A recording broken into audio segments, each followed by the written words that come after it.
Hello and welcome to Building the Premier Accounting Firm. I'm your host, Roger Connect, president of Universal Accounting Center, and each and every week I bring on the show experts, individuals to share with us insights as to what it is we can be doing to work on our business and in fact have the premier accounting firm in the area, offering quality accounting services and most importantly, getting paid what we're worth. In this process, I bring on the show experts, individuals to share with us insights, things that we should be considering as we run our companies.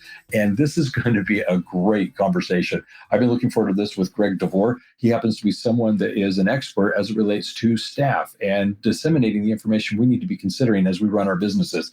Greg is the author and co-founder and CEO of ScreenSteps, a software platform for transferring knowledge faster. He attended both Berkeley and Harvard, but Harvard is actually the name of his junior high school, and Berkeley was the Berklee College of Music in Boston. Now, Greg is the co-author of the book Find and Follow: Reduce Supervisor Burnout and Improve Employee Performance by Transferring Knowledge Faster. The Find and Follow framework is what helps business owners improve employee engagement by reducing the reliance on tribal knowledge. So, Greg, welcome to the show. Thank you so much for having me. It's great to be here. Yeah. So, Greg, first thing I want to start with is a little bit of your background. Give us an idea as to why you are the expert you are.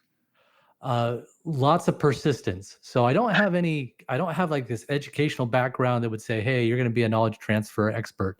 You know, I graduated from the Berklee College of Music with a degree in composition and film scoring. But some life events happened.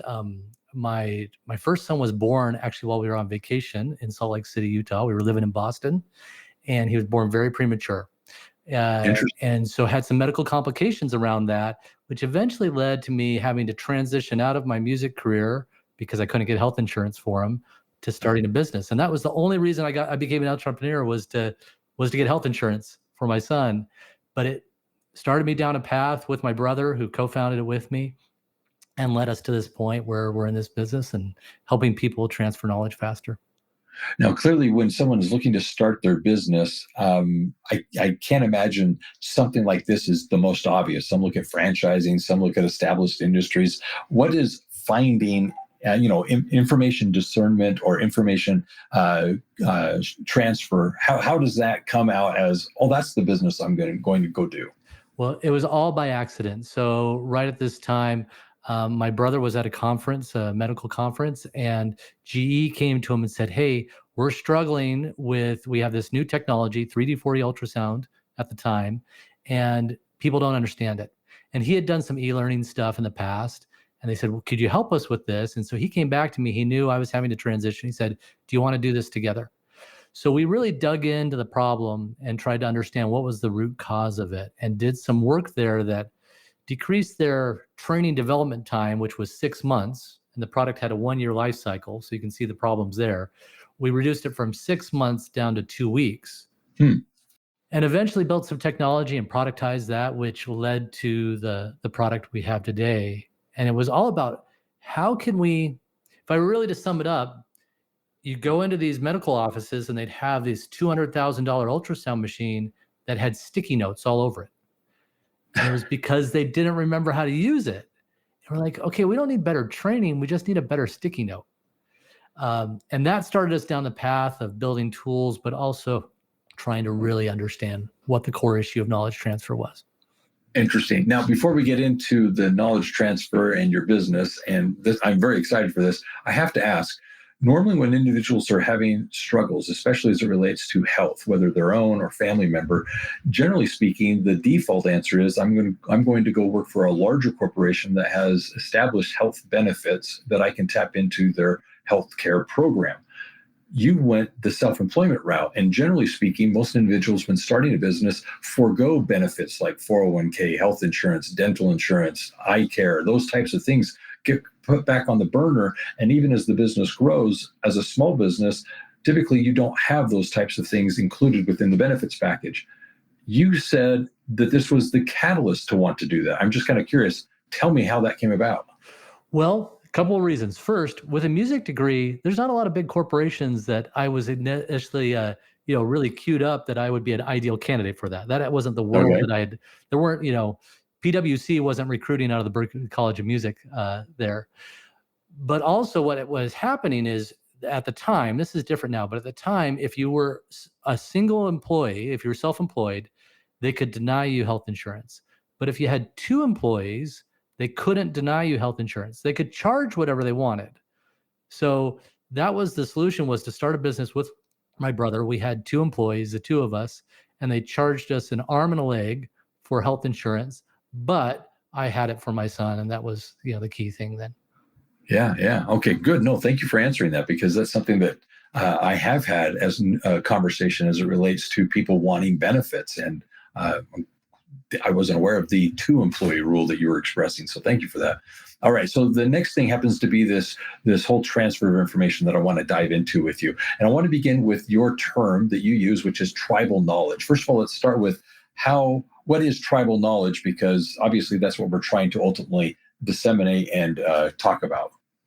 Well, if you think of kind of public domain knowledge, think about it in terms of accounting firms, right? So I've worked with a lot of accountants over the years. You have general skills of accounting that anybody should know before they're going to come and work in an accounting firm. But then there are the things that are very specific to your firm. It's your policies, your procedures, your best practices, the tools you use. That is all internal there. And a lot of times that is just stuck in people's heads.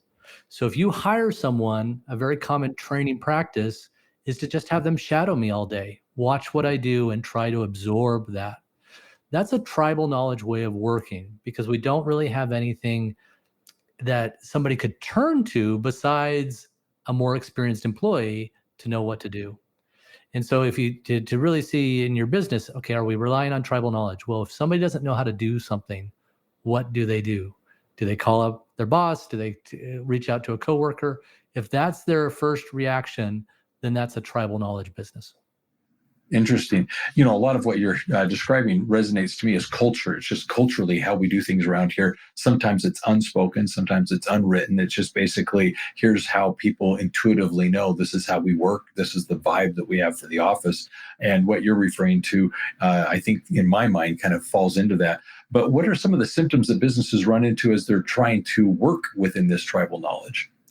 Well, especially, so say you're starting your own accounting practice. Mm-hmm. And you eventually want to get to the point where you're working on the business, not constantly working in the business, but you struggle to get out of that. You're always having to jump in to correct something, to say, oh yeah, this is how you handle that situation. Uh-huh. So you'll see that supervisors or leaders have very low bandwidth because they're constantly being pulled back into the front lines on trying to help people do things. The other symptom you'll see is it's very hard to onboard people. So you'll hire someone and it will take 6 months, 12 months, 18 months before they get to a place where they feel confident and you feel confident that they can handle things on their own. I've experienced that. So I completely understand what I thought somebody could easily learn in, say, 2 months, 3 months, 4 months. Having been in literally this business of mine for 25 years, things that I think are intuitive, just second nature, obvious, aren't. And that's one of the things that's very interesting is I know the history. I know why we do it that way. I know the context of why we've moved this direction and have the policy we have. Other people, it's like, I don't understand why we do it this way. I don't understand what the ramification of this is. Why can't we do it differently? And it's interesting to me that they likewise have to go through some type of learning or education. And it's kind of curious to see what is their first inclination. What are they more likely to do on their own? I'm like, I never would have done it that way. But then again, it's because of the history or experience that I have.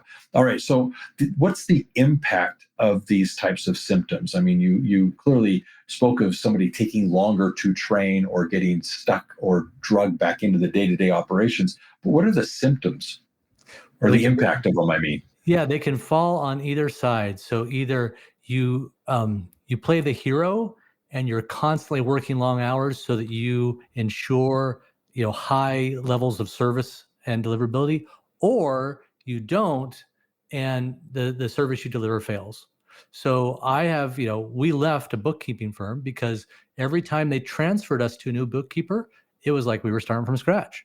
There was all these procedures that we had established with them, and the new person would come up and all these mistakes would be made. They were a tribal knowledge organization. And so when your customers or your clients feel that, they lose confidence in you. Now, if you're going to ensure that's not going to happen, sometimes that means like you're having to double check everything. And if you don't have a system in place for transferring knowledge, then it can really burn out everybody involved. What I'm hearing you explain is something that I address often, and it's the idea of standard operating procedures, having that process in place that is irrelevant to the person doing it. It's just, here are the steps we follow. This is the way we do it around here. And it does a number of things, one of which is particularly important, which is it standardizes the deliverable. For each customer, like you're explaining, it doesn't matter who necessarily is doing the work. I still get the same end result. And that's very important, because as a customer, you want predictability oftentimes. You want to know that if I'm each month expecting to have financials, they'll look the same way, they'll be on the same day, they'll come to me in a similar format.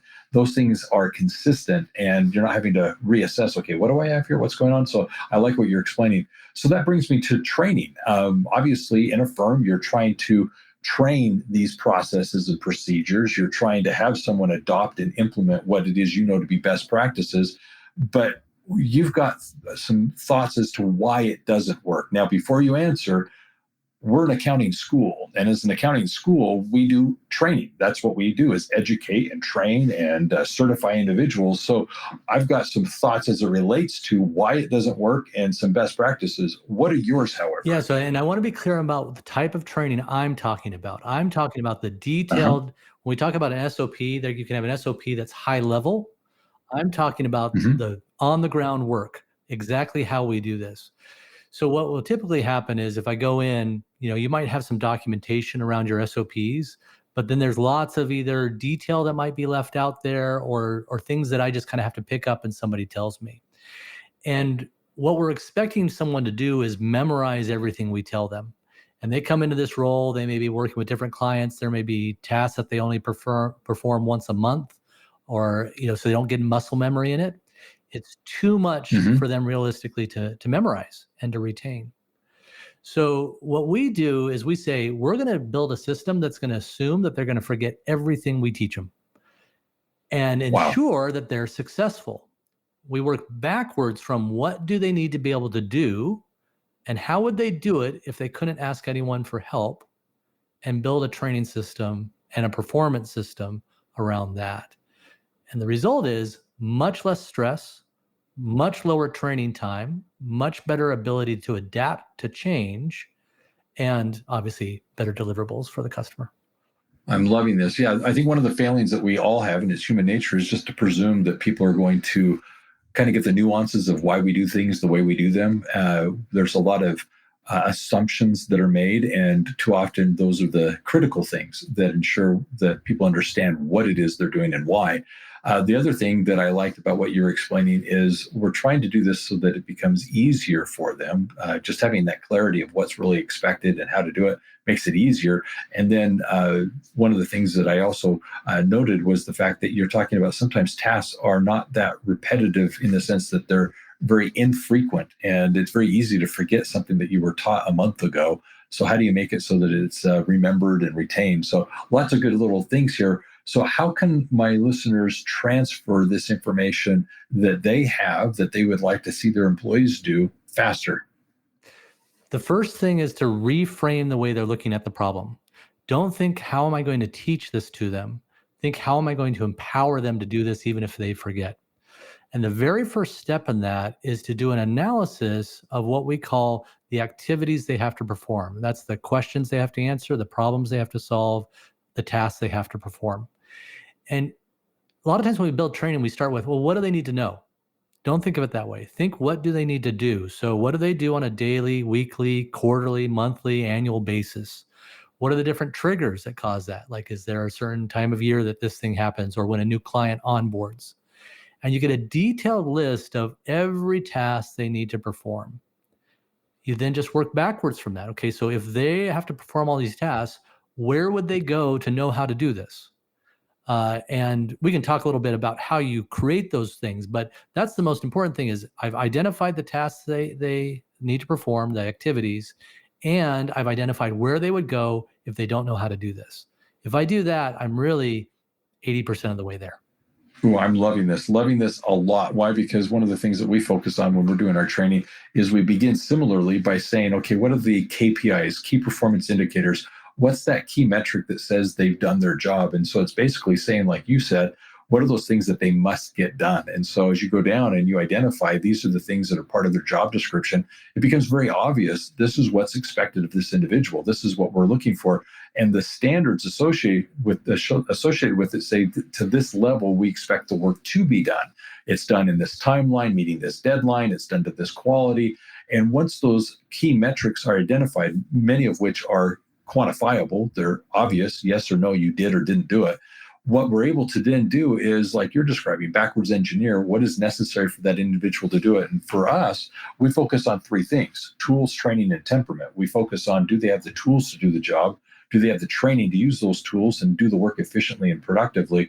But then last of all, do they have the temperament, the confidence, let's say, to do it? And hopefully leaving out the drama that they may have in their lives. So what would happen if a business were to implement the things that you're speaking of as you teach them in Find and Follow to actually accomplish this? What is it that would come from their ability to transfer this knowledge faster? Well, first, we would add one little thing to your mix there of, okay. It would be, do they have the recipe? So we think of everything in recipes. And a lot of documentation, it's going to tell you the background on this procedure and all this extra information. And that's why we've studied people, they see that wall of words and they just go back to tribal knowledge, even if it's written down. But if it's presented as a recipe, then they follow it. So when we rewrite this and rethink it of, hey, we're going to document all this too, we're going to create a recipe for them to follow. Then what happens is, like when we do a training with someone, training will look like they come in, they'll go through some foundational courses. So you do need to know foundational principles. That might be, they have to have industry knowledge, company knowledge, technology knowledge, and process knowledge about your business. So they're going to understand those principles, but then it's just practice activities. How would you sign up a new client? How would you send out an invoice? How would you generate this report? And for each one of those, there's a recipe that they bring up and they follow there. So once that's in place, we've seen groups take onboarding. Here, I'll give you a small example and a large example. Yeah. One group, it was taking 8 weeks to onboard employees. They got that down to 1 week. Another group, more complex scenario, it was taking them a year to onboard employees. They got that down to 60 days. Because I'm no longer having to memorize all these procedures. I have the recipes or the maps that I need to do what I need to do in my role. I love it. Anything you can do to simplify this, especially for the employee, just enables them to not only be intimidated by the work, because clearly it's a lot simpler. They can see that it's easier to do, but at the same time, it accelerates their ability to now contribute to the company, actually become someone that is now part of the organization rather than on the fringe trying to get involved. So I like what you're describing here. I'm going to bring up something here as it relates to training, just to see if you've got some thoughts on it. People learn differently. There are clearly people that are more visual. They want to actually watch it done, see it explained. Some people are auditory. They need to hear it. And through that repetition of perhaps rewinding it, they're able to kind of digest it. Some people are tactile in the fact that they need to physically go about the process and actually do it. And it's through that muscle memory that they're able to then do the job because they've done it. There's just a variety of things. Do those play into what it is you're describing as quickly disseminating this information? Not as much as you would think. And I'll tell you why. When you look at the science, we actually have learning preferences. But regardless of our learning preference, we all have retention problems. Unless we have that photographic memory, we all struggle to remember, and we all do better with practice. So those are things that are consistent, regardless of our learning preferences. And so what we're really kind of espousing or saying here is, if we're going to focus on learning, we're trying to fill a 16-ounce glass with a gallon of water. It's never going to work in the timeframes that we have for people. So we have to remove that focus. Like if I'm learning to be an accountant, there's things I need to learn. I need to understand certain principles and high-level things. But if I'm trying to learn how to generate an invoice, like that operational knowledge, that's not worth learning. I should just follow a recipe for that. So our kind of approach to this is, let's take all the operational knowledge and remove the need to learn that at all. So then we can learn those other things, those higher level skills. We have the mental bandwidth and space to do that. So we find that in general, using video for foundational knowledge, concepts, principles, works very well for people. It's visual and it's engaging, and that works. But for process, you can show a video of an overview, but expecting somebody to use that video to follow that process is very difficult. They got to pause the video and do that. A checklist, a decision tree will be a more effective tool in that situation. Excellent example. No, I love what you're explaining there, because I have to agree. It's easier for people, especially there are certain individuals that like checklists. They just give me the list of things to do. And when you're talking about recipe, one of the things that I thought of earlier, and I'll mention it now, some people feel that they're better describing things in sentence form, and they're going on in a narrative of here's how you do the work. When in reality, like a recipe, it's more typically the bullet point of add this, do this, next do this. And it's a sequential event of here's what you're just going to do. And whether you're literally checking steps off or you're just going process by process through this recipe, it makes it a lot easier. And so I like your terminology that you're using, because I think people can relate to that and hopefully understand the value in implementing it. The turnkey marketing and sales process to getting accounting clients with confidence. The Universal CRM is in fact a tool designed for accounting professionals to help them automate the process to the point of not only finding potentially new clients, but having meetings and getting new engagements to retain them as clients. This process is made up of using specific tools such as CRMs, email marketing, text messaging, sales pipelines, forms and funnels, as well as reputation management and social proof, getting the testimonials that you need online to substantiate your skills and services. All of these tools and technologies are leveraged to your benefit using the Universal CRM. Go to the episode description and there get the information you need to take advantage of this today. So the next question I wanted to ask is, as you're working with management, individuals that own and operate businesses, managers that are trying to actually work with employees, what have you found they experience when they adopt your philosophy and transition? Obviously, you talked about accelerating things faster, taking things from weeks or from months to weeks and from years to months. I mean, it's very obvious, but what does that do in the organization for them? I had one client that said it's been the greatest human experiment they've ever been a part of. They worked in a place where everything was very hard and the mood was very dour. It was just, you think about when an employee comes in, they want to contribute right away. Mm-hmm. And if it's taking 6 months, 12 months, where all you do is ask for help every day, you feel stupid. And everybody can tell you, don't worry about it, you'll get it, but still you don't feel like you're adding value. Yeah. So they adopted this, and she said it just totally changed the way people felt about themselves, the engagement they had. When they had it all, everybody's using the same guide every time, they could all comment and improve it. So everybody was engaged in improving the process. And it just totally changed. They said they used to have people leave the organization all the time. Now they only have people that are promoted out. Nobody leaves the organization because it's a place where they feel empowered and confident working. So there's that mental health side of it. There's that cultural side of it. Then there's the productivity side of it. Across the board, we'll have people come back to us and say our employees are twice as productive now as they were previously. Yeah. And you've kind of answered my second question already, which was I was curious what the employees say about this. And clearly it's the fact that they're now contributing so much faster. They feel as if they are making a difference within the organization. They're not a burden to someone else. And so that's very, very important for them from a self-esteem point of view. And more importantly, from a retention point of view. Now they feel like, okay, this is a place I want to be. So I think you're really tapping into a few things that are very important. So the question I have now is, watching people learn what you're espousing, what happens when they choke and you witness them running into some hesitations to implement, to trust your process? What slows them down? What becomes the thing that causes people to not naturally just do this anyways? There's two things. So one is they have never actually defined their procedures. They think they have, but they haven't. So when they go through this process and they're documenting to this level of detail, they realize they haven't made some decisions. And there may be in their office, there may be 5 different ways of doing the same thing. And there's some negotiation that has to happen of saying we're going to standardize on this one way of doing it. So that will take some time. The second thing is generally tenured employees will say, well, we don't really need this. This will be good for new people, but we don't need this. And so they're kind of, they like, I already memorized it, so I can do it. I'll work faster working from memory.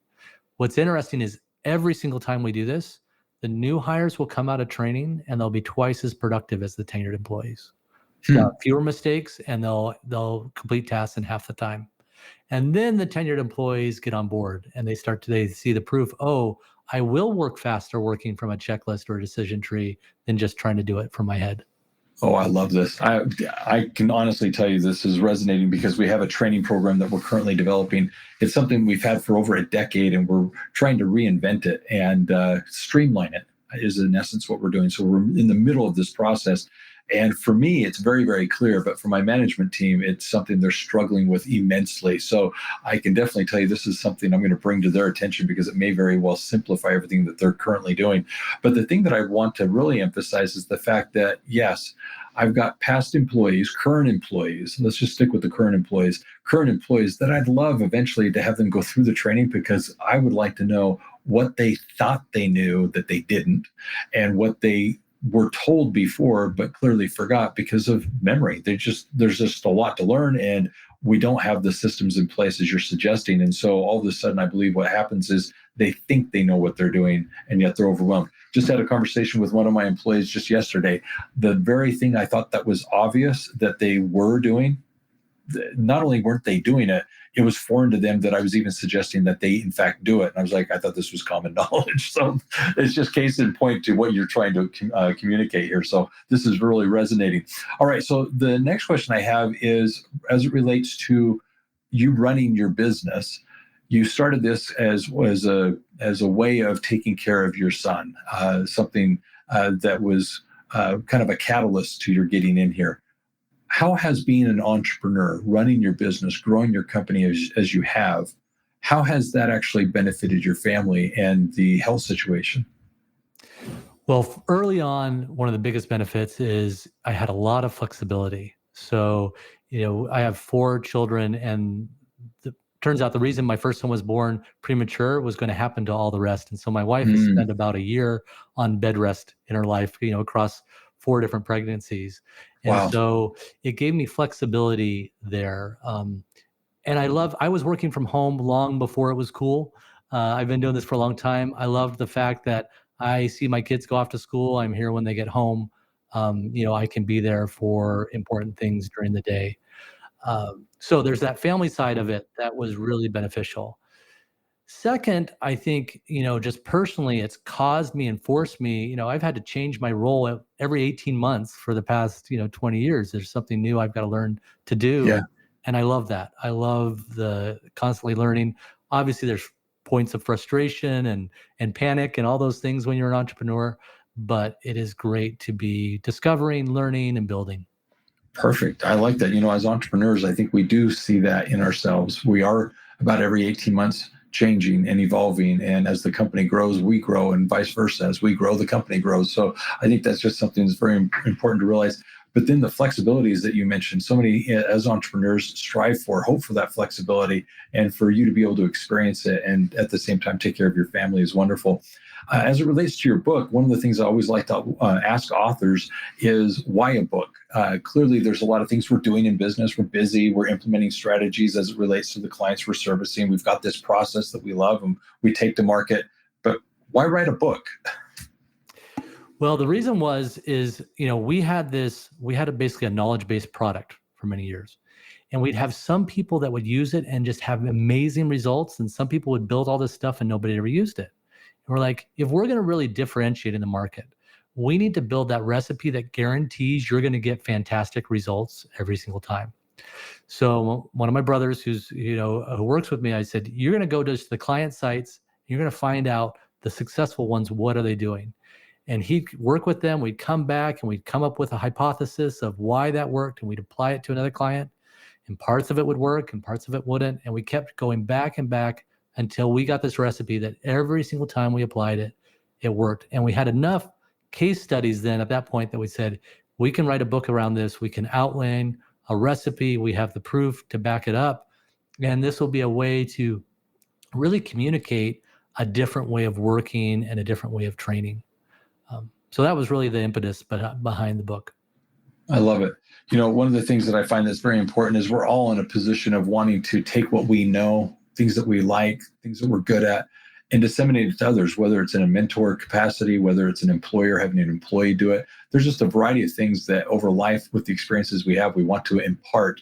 And what you're sharing here is just a way to more intelligently and deliberately do so quickly. And I think that's very good. I think this would kind of dive over into the parenting side of things as well to the business side of things. So this is really good. So what's a question that you thought I'd ask you that I haven't asked? I guess one of the questions is, what makes this different than all the documentation systems that fail? All the time that people write these things, they spend all this time and then nobody looks at it and it's out of date and it's just wasted effort. An operationals manual or something. Yeah. Yep. And I would say that the biggest thing, that the reason for it to fail, is you want to create this, what we call this knowledge operations flywheel, where you're creating these, people are using them, and it's freeing up time for you. To do that, you have to have a tool set that helps you work at a very high velocity. So if you're using something like Microsoft Word, it's not going to give you the tools to deal with the variables that come into these procedures. You end up writing all these if-then statements and people can't follow it. And it doesn't give you the speed so that you can crank this stuff out and update it right in the moment when you need it. So as you're looking at your strategy for this, you've got to think, okay, do I have a tool set that's, one, lets me deal with complexity and clarify that in a way that people can follow it, and two, helps me to do this at the speed of change, so that if somebody asks me a question, it's just as fast to create a guide for them that I can reuse as it would be to write an email on how to do it. Oh, very good. Get your free copy of the book In the Black, 9 Principles to Make Your Business Profitable. This is a how-to guide for accounting professionals to work with their clients and actually implement proven processes and systems to ensure that their clients make profit a priority. It is in this book you'll actually learn how to map the business and, in fact, make marketing, accounting, and production a priority within your client's business. You also learn the wisdom pyramid, how to actually take the information you're providing to your clients and effectively use it so that they can make more informed business decisions. This book is designed to help you communicate more effectively with your clients and, in fact, have them see you as their profit and growth expert. Get your free copy now of the ebook today, In the Black, 9 Principles to Make Your Business Profitable. All right, here's my next question. What are you grateful for? I am grateful for the opportunity to learn every day. I think of being in an industry where you're just doing the same thing every day would kill me. I love the struggle of trying to figure out how to sell something, how to build something, how to solve a problem. I'm grateful to be able to do that. Every day flies by. You don't have these boring days that you're just like, oh, I wish it would end. It's like, how do I get more days in the week? I'm completely with you there. Yeah, my days fly by, and at the end, I'm like, I didn't get done what I wanted to. Yeah. There's always something left undone. The next question regarding your children, as they've seen you work from home, as you've seen them, or as they've seen you run your business, what do you hope they're learning from you as it relates to business and work and just basically being productive? I hope that they're learning that it is great to be successful and we all strive for financial success, but that's only part of it. It's really meaningful to make a difference in people's lives. So when I hear the stories of the person who, I love this story, this woman, she just was always down on herself, hated her job. She went through this training and this call came in that she always had to escalate to someone else. And her supervisor said, try it, just try it this time. And she goes through it, she follows the guides, she finishes it, and she jumps up and twirls around and says, I did it. When I hear something like that, it's like, okay, we didn't just help a business, we helped a person there, and that affects all aspects of their life. So I hope my kids realize that, yes, it's good to be successful financially, all those things, but it's really fun to do something that makes a meaningful impact. That is awesome. I like that. I like that a lot. Yeah, one of the things that I think is very important is as our children watch what we do, how are they interpreting it, and more importantly, learning from it so that they can hopefully do things differently or better than even we're doing. So that's something that's quite obvious.